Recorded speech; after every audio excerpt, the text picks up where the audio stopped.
Ça fait plaisir. Ouais. Oui, ça fait Ouais, plaisir. quel commentaire tu fais déjà par Il a rapport à... parlé de rêve et tout. En réalité, quand j'étais plus jeune, je rêvais de me retrouver sur une scène où j'étais en train de chanter, puis je me jette sur la foule, où on attrape les artistes, là. D'accord. C'est ça, toi, tu rêvais C'est ça. Moi, je viens les projeter, puis je chante, moi, puis c'est genre tout le monde est bien.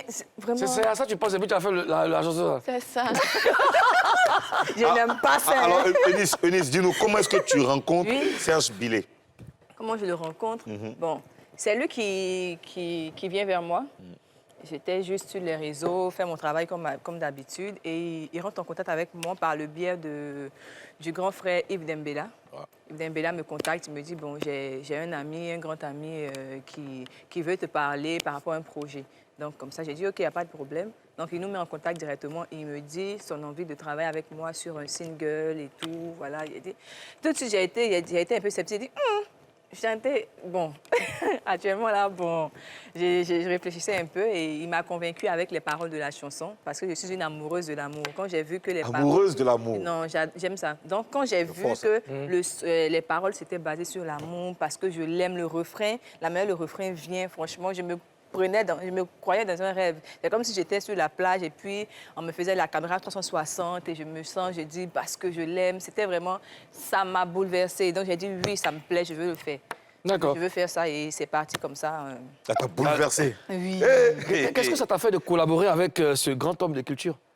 Oui, ça me rend fière. C'est quand même une fierté. Hein. Il y a beaucoup d'artistes, il y a beaucoup d'autres personnes, mais son regard s'est posé sur moi. Ouais. Je pense que c'est un honneur. D'accord. Voilà, je suis bien. En fait, est-ce que tu t'es posé la question? Pourquoi toi?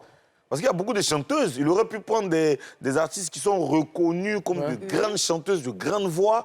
Mais toi, humoriste, il vient vers toi, il veut que tu chantes. Oui, Est-ce déjà, que tu lui as posé la question? la base même, c'est déjà la grâce. Parce que c'est la grâce qui fait la différence. C'est pas que j'ai assez de talent que tout le monde, mais je pense et je suis sûre que j'ai la grâce sur moi.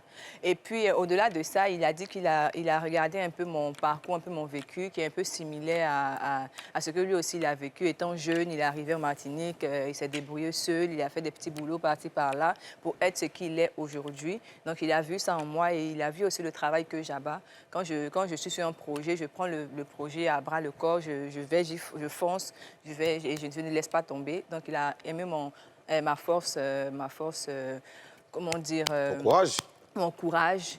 Et puis aussi, il a l'idée aussi de montrer une autre facette des artistes. C'est-à-dire, aujourd'hui, il peut prendre une humoriste, faire d'une humoriste une chanteuse, prendre un chanteur, faire du chanteur un acteur, un poète, un slammer. Prendre un animateur pour en faire un footballeur. Voilà, un footballeur comme le président ici et tout. Voilà, donc c'est un peu ça aussi l'idée. Donc tout ça mélangé, il a dit c'est Eunice et je lui ai dit bon, je suis là. D'accord.